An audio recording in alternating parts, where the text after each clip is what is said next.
지난 2015년 일본은 구남도 등 일본 근대산업시설 23곳을 유네스코 세계문화유산에 등재하면서 조선인에 대한 강제노동이 있었다는 사실을 인정했습니다. There were a large number of Koreans and others who were brought against their will and forced to work under harsh conditions in the 1940s.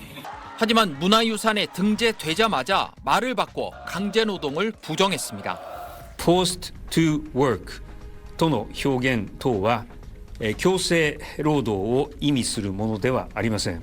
강제동원 피해자들을 한반도 출신 노동자라고 표현했습니다. 합법적인 노동임을 강변하려는 의도입니다.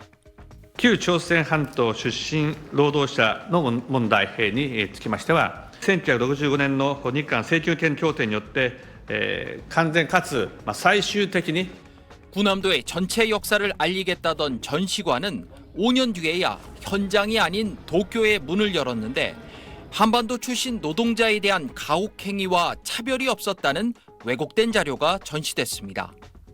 결국 사도광산의 전체 역사를 반영하겠다고 약속한 일본이 이번에는 제대로 약속을 지킬지 강제노동을 어떤 표현으로 인정하고 또 어떤 방식으로 이를 반영할지가 최대 관심입니다.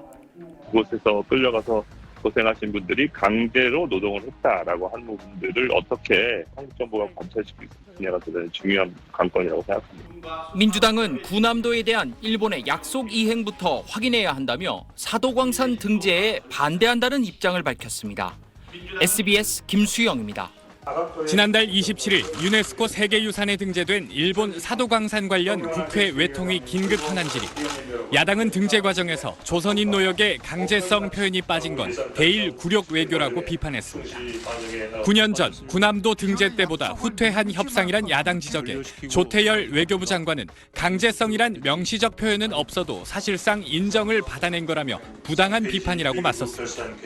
우리 국민들이 또 여기 계신 많은 분들이 이해하기로는 강제동원에 관한 언급이 없다. 양보했다. 일본에 밀렸다. 이렇게 생각하는데 전체 역사를 반영하는 게 중요하고 후속 조치를 제대로 이행하는 것이 중요하다는 두 가지 중요한 요소를 가지고 협상에 임했습니다. 제가 이거 때문에 이 자리에 와 앉아 있지도 않습니다. 여당은 전시물 설치와 노동자 추도식 개최 등 일본의 조치를 이끌어낸 협상이라고 엄호했지만 사도광산 협상 이 부분이 2015년도 구남도 협상보다는 상당히 진전됐다고 보시는 거죠? 이행 조치를 확보했다는 측면에서 진전이 있다고 저는 자부하고 있습니다. 조선인 노동자 관련 전시물이 설치된 곳이 광산에서 약 2km 떨어진 향토박물관이고 안내판에 강제동원 사실이 명기되지 않은 점에 대한 비판도 나왔습니다. 강제성이라는 표현이 없는데 사도광산에 2km나 떨어진 저곳을 찾아서 우회한 표현들을 보고 이걸 기억할 수 있습니까? 조 장관은 국민 한풀이 하듯 등재에 반대하는 게 국익에 좋은 건지 의문이라며 협상에 최선을 다했다고 거듭 밝혔지만 야당에선 협상 참가자와 대통령실 관계자를 증인으로 출석시켜 국정조사나 청문회를 해야 한다는 주장이 나왔습니다. SBS 김상민입니다. 외교부는 오늘 오후 관련 재반 사정을 고려해 사도광산 추도식에 불참하기로 결정했다고 입장문을 냈습니다. 일본 니가타현 사도시에서 열리는 사도광산 추도식을 하루 남기고 전격적으로 불참을 결정한 겁니다.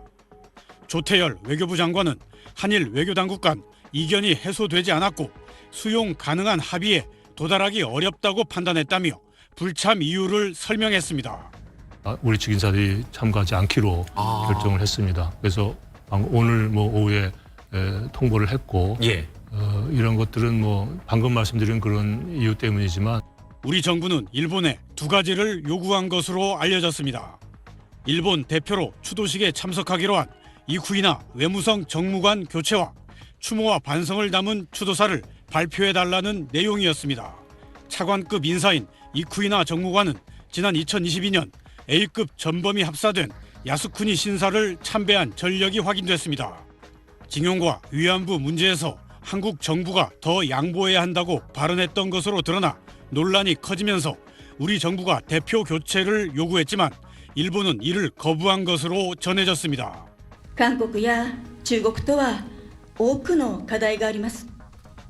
日本として言うべきことはしっかりと言っていき 일본이 발표할 추도사에 추모와 반성을 담아달라는 정부 요청에도 일본이 제대로 답변하지 않은 것으로 알려졌습니다. 한일 외교당국은 오늘 오전까지도 이견 조율을 시도했지만 접점을 찾는 데 실패했습니다.